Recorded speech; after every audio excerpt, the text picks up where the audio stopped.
নমস্কাৰ মোৰ প্ৰিয় বন্ধু বান্ধৱীসকল, কি খবৰ? আশা কৰোঁ সকলো ভালে কুশলে আছে। আপোনালোকৰ আশীৰ্বাদত ময়ো ভালে ভালে আছোঁ।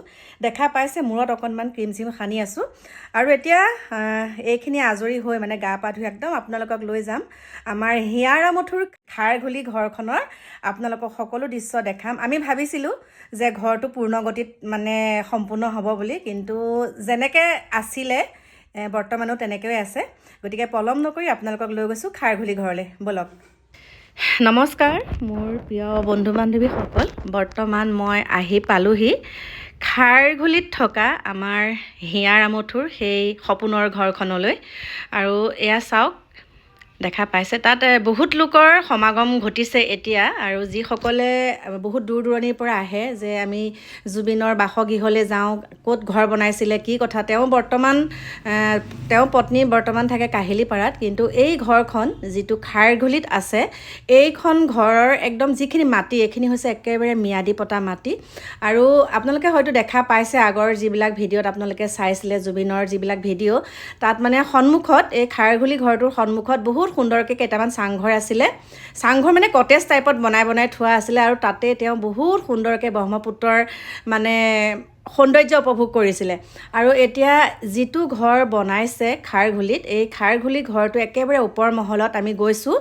ওপৰ মহলত প্ৰথম যেতিয়া তেওঁ খবৰটো পাইছিলোঁ সেইদিনাই মই তালৈ গৈছিলোঁ। তাৰপিছত আৰু এদিন মাজতে গ'লোঁ, গৈ পেলাই আপোনালোকক বাৰু মোৰ ভিডিঅ' দিছোঁ, যিসকলে চাইছে গম পাইছে চাগে। তেতিয়া যিটো পৰিৱেশ দেখিলোঁ, আৰু পৰিৱেশটো দেখি সঁচাই চকুলো ওলাই গৈছিলে। তেওঁ বাৰে বাৰে কৈ আছিলে যে খাৰঘুলি ঘৰটো মোৰ দেউতাকৰ কথা কৈছিলে যে দেউতা এতিয়া বয়স হৈ আহিছে, গতিকে দেউতা অহা যোৱা কৰিবৰ কাৰণে মই এটা লিফ্টৰ ব্যৱস্থা কৰিছোঁ। গতিকে আপোনালোকক দেখাইছোঁ, ইয়াতে আপোনালোকে চালে গমেই পাব। লিফ্ট ব্যৱস্থা কৰিছিলে, লগতে ইমান সুন্দৰকৈ এটা ডাঙৰ হল বনাইছিলে, আৰু সেই হলটোতে বহি পেলাই তেওঁ ব্ৰহ্মপুত্ৰৰ মানে এটা বেলকনি ধুনীয়া বনাইছে, তাতে তেওঁ ব্ৰহ্মপুত্ৰৰ একদম সুন্দৰকৈ সৌন্দৰ্য লৈ চিনেমা নিৰ্মাণ কৰিলেহেঁতেন। আৰু ঘৰৰ সৌন্দৰ্যটো ইমান সুন্দৰ, মানে ওপৰৰ পৰা বিশেষকৈ ইমান ধুনীয়া লাগে পৰিৱেশটো। আমি ভাবিছিলোঁ যেতিয়া ৰৈ বিনালে চিনেমাখন যেতিয়া ৰিলিজ দিছিলে, ৰিলিজৰ পাছতে বহুতে কৈছিলে যে এতিয়া অন্ততঃ পইচা কেইটামান পাইছে চিনেমাখন কৰি, তেতিয়া আমাৰ জুবিনদাৰ যিটো সপোনৰ ঘৰ খাৰঘুলিত থকা সেইটো চাগে সুন্দৰকৈ বনাব। আৰু আমিও সেইটো আশা কৰি আছোঁ। কিন্তু এতিয়া কিবা তেওঁ অসুস্থতা হৈ আছে বাৰু, সেইকাৰণে তেওঁ বৰ্তমান মেডিকেলতে ভৰ্তি হৈ আছে। কিন্তু তেওঁ সম্পূৰ্ণ সুস্থ হৈ অহাৰ পাছত যাতে তেওঁ তেনেকৈ বনায় আৰু তেওঁলোকৰ পৰিয়ালবৰ্গ লগ খায়, কাৰণ এই ঘৰটোত থাকিবলৈ তেওঁ বহুত হেঁপাহ। তেওঁ বাৰে বাৰে কৈ আছিলে যে মই খাৰঘুলিতেই থাকিম, মই মানে কাহিলীপাৰাত থাকি ইমান ভাল নাপাওঁ, মই খাৰঘুলি ঘৰটো থাকিম। আৰু এইটো একে ম্যাদী পতাৰ মাটি, এইখিনিহে তেওঁলোকৰ বহুত সুন্দৰকৈ আছিলে। আগৰ যিখিনি বাঁহৰ ঘৰ আছিলে সেইখিনি সম্পূৰ্ণকৈ ভাঙি দিলে, নহ'লে অহা যোৱা কৰা ৰাস্তাটোৰ কাৰণে প্ৰব্লেম হয়। আৰু এতিয়া আপোনালোকক ভিতৰৰ ওপৰলৈ গৈ আছোঁ, চাওক ওপৰৰ পৰিৱেশটো দেখাম। প্ৰত্যেকটো কোঠাত যি ধৰণে তেওঁ বস্তুবিলাক আনি থৈছিলে, মিস্ত্ৰীসকলে যিহেতুকে বনাই আছিলে ঘৰটো, সকলোখিনি বস্তু সেই আগৰ দৰেই আছে, কাৰণ এতিয়া চোৱা চিতা কৰিবলৈ কোনোৱেই নাইকিয়া। আৰু এইটো ঘৰটোতো দেখা পাইছে, কিন্তু তাৰ আগত মই আপোনালোকক আৰু এটা ঘৰ দিছিলোঁ। সেই ঘৰটো হৈছে মুম্বাইত থকা বাসগৃহটো আপোনালোকে দেখা পাইছে, সেইটো জৰাজীৰ্ণ অৱস্থা বুলি ক'লেও ভুল নহয়, মুম্বাইত যিটো বাসগৃহ আছে। আৰু লগতে মুম্বাইটোৰ কথা বাদেই দিছোঁ, তাত বাৰু ইমান মানুহ অহা যোৱা নকৰে ন, তেওঁলোকৰ আমাৰ হিয়াৰামঠুৰ কিবা কাম থাকিলে তেতিয়া তাতে থাকিছিলে। কিন্তু এতিয়া যিটো খাৰঘুলি ঘৰ, আৰু সেই খাৰঘুলি ঘৰটো একদম পাহাৰৰ ওপৰত কিন্তু। আৰু এতিয়া চাওক, তেওঁ পিতৃ অসুস্থ, আমি ক'লেও নহ'ব, বহুতে কৈ আছে কিয় বনোৱা নাই, কিন্তু তেওঁ পিতৃ অসুস্থ, আৰু বৰ্তমান গৰিমাও অসুস্থ। গতিকে তাত তেনেকৈ থাকিব পৰা পৰিৱেশটো নহ'ব চাগে, বহুত মানুহৰ সমাগম হৈ থাকিলেহে ভাল লাগিব তাত থাকিবলৈ। আমিতো বহুতে বহুত কথা কওঁ, কিন্তু তেওঁলোকৰ বিপদৰ সময়ত তেওঁলোকৰ প্ৰত্যেক মুহূৰ্ততনো কোন থাকিব পাৰি, চাহটোৰ দৰে লগততো কোনো নাই।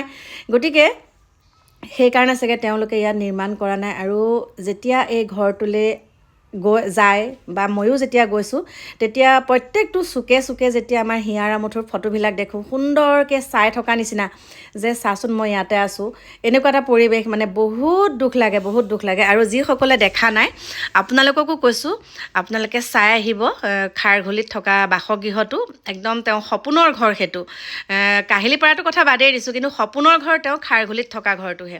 তেওঁ একদম অন্তিম মুহূৰ্তলৈকে কৈ থৈ গৈছিলে যে মই খাৰঘুলিতেই থাকিম।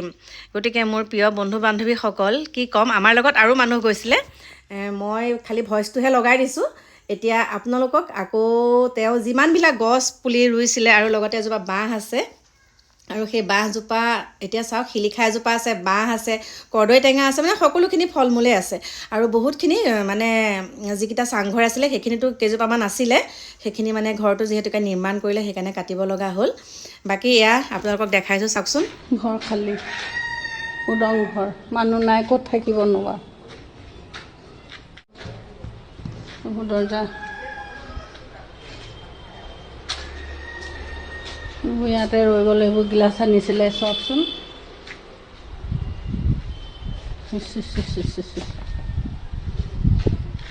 এইবোৰ টেংকি আনিছিলে এইবিলাক।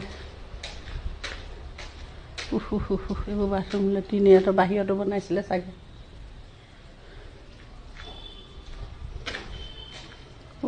তেজপিয়াকেইটা, এইকেইটা জহনি নিয়াকেইটাই চাই দুখ লাগি গৈছেগৈ, জানেনে?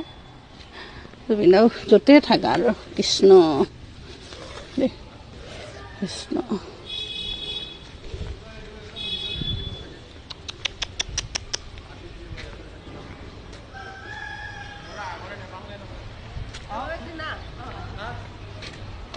এইডোখৰত উঠিছিলে নহয় যে, শিৱলিংগ এটা আছে, শিলিখা গছ অকল জোপা। হা? শিলিখা গছ জোপা আকৌ। এইটো নহয়, বেলগছ। সেই হেৰি কৰিব নিদিলে আকৌ, হা? ভাঙিব নিদিলে।